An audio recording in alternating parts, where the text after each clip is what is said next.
Assalamualaikum warahmatullahi wabarakatuh. Selamat pagi anak, apa kabar? Bagaimana keadaanmu pada pagi hari ini? Semoga kalian tetap sehat, tetap semangat untuk mengikuti pelajaran pada pagi hari ini. Kali ini kita akan belajar bersama-sama pelajaran kelas 6, tema 1, selamatkanlah makhluk hidup. Subtema 1, tumbuhan sahabatku. Pembelajaran 1, 2, 3. Tujuan yang pertama, diharapkan siswa dapat mencari ide pokok dan menarik kesimpulan dari setiap paragraf yang ditayangkan. Yang kedua, siswa mampu mengidentifikasi dan menjelaskan proses perkembangbiakan generatif pada tumbuhan.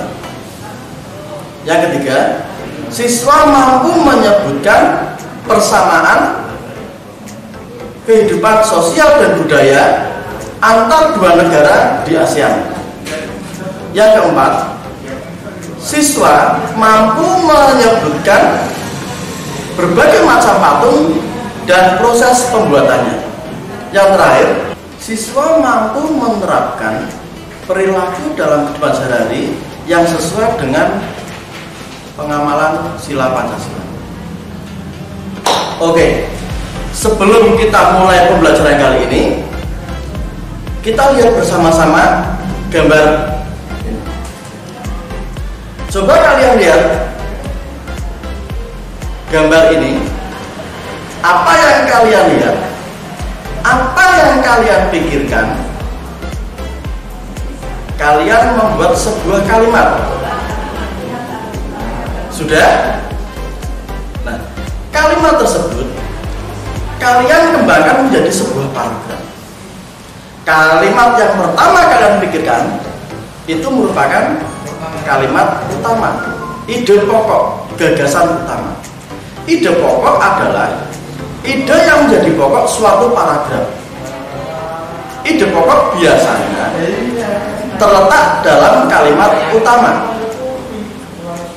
Oke, kalau kalian sudah jelas apa yang dimaksud dengan ide pokok, kalian lihat bacaan berikut ini. Di dalam bacaan ini terdapat 5 paragraf. Kalian mulai mencari ide pokok.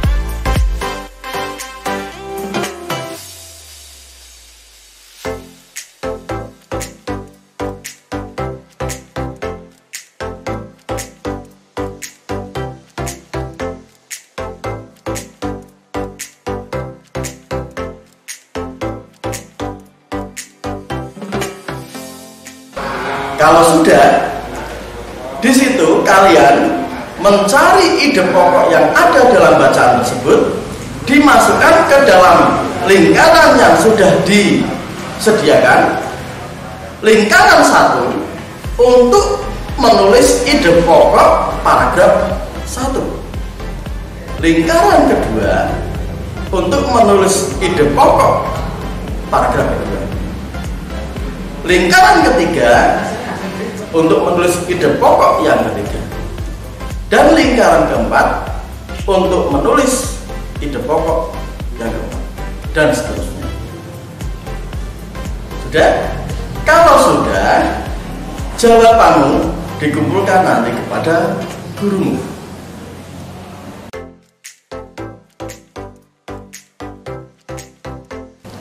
Ya, kita kembali. Kalian masih ingat? Tadi judul bacaannya apa?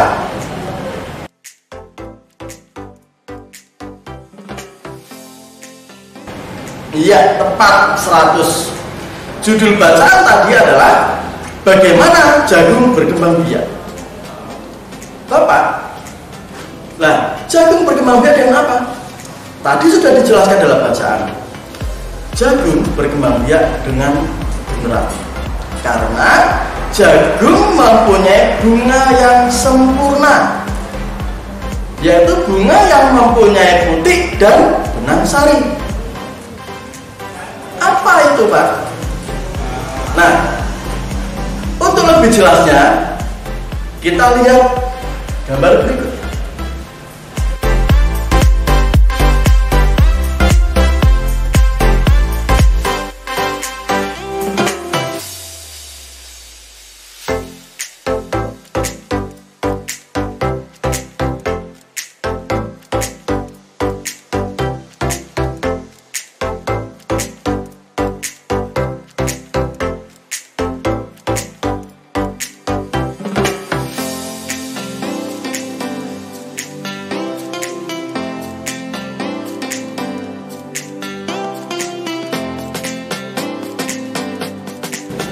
Bagian-bagian tersebut mempunyai fungsi berbeda-beda.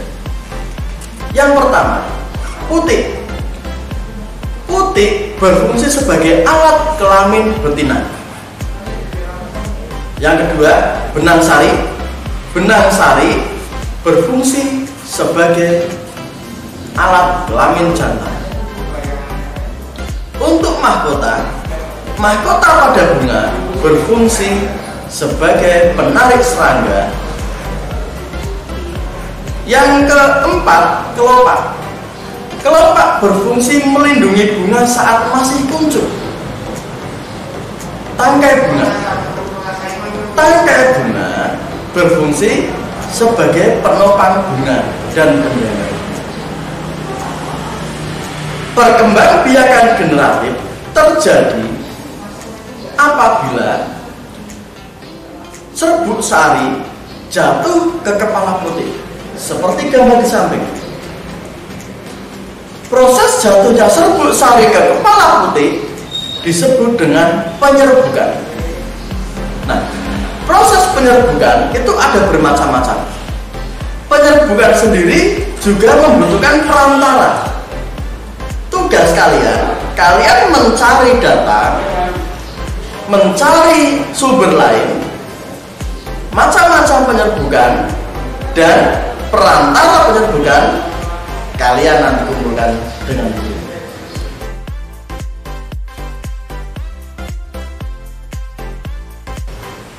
Ya, kita bicara bunga. Tadi di gambar yang sudah tampil ada bunga sepatu. Bunga kembang sepatu tidak hanya tumbuh di Indonesia. Ternyata bunga kembang sepatu itu tumbuh di Malaysia dengan nama yang berbeda. Di Indonesia namanya kembang sepatu, di Malaysia bernama bunga raya. Fungsinya, kalau di Malaysia bunga kembang sepatu dijadikan sebagai pewarna. Apakah hanya kembang sepatu? Tidak. Ternyata ada tumbuhan lain yang hidup di negara lain. Bunga Kamboja. Bunga Kamboja di Indonesia, terutama di Bali, digunakan sebagai hiasan para penari Bali yang diselipkan di telinga. Bunga Kamboja pun hidup di daerah Laos. Bunga Kamboja di Laos disebut dengan dor campa. Dor campa di Laos digunakan sebagai bunga persembahan, bunga kenegaraan. Pak, kenapa kok bunga Kamboja dan bunga kembang sepatu juga hidup di negara lain?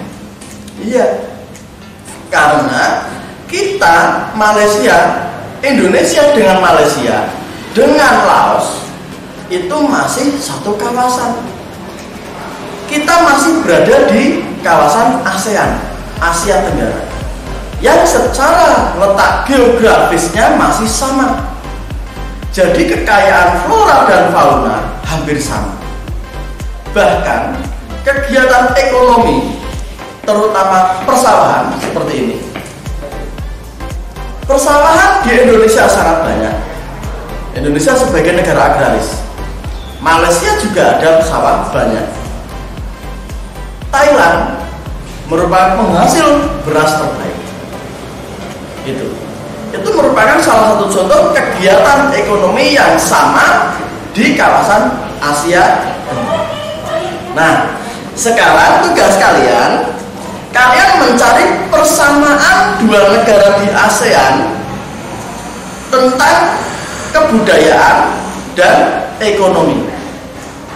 Dua negara saja kalian bisa mengumpulkan. Tadi ada ide pokok, ada macam terbuka, sekarang ASEAN. Oke. Selain tumbuhan, di negara Indonesia dan di ASEAN juga terdapat banyak candi. Salah satunya Candi Borobudur di Indonesia, Candi Angkor Wat di Kamboja. Di dalam candi terdapat banyak arca. Arca merupakan patung dari batu. Arca dibuat dengan cara dipahat. Arca biasanya dibuat untuk acara persembahan, penyembahan pada zaman dahulu. Di Indonesia juga banyak patung, bukan hanya arca. Ada patung yang terbuat dari kayu, biasanya disebut ukir-ukiran. Ada patung monumen yang biasa dibuat menggunakan besi cor. Ada patung yang sering kalian buat di sekolah, biasa menggunakan plastisin atau sabun.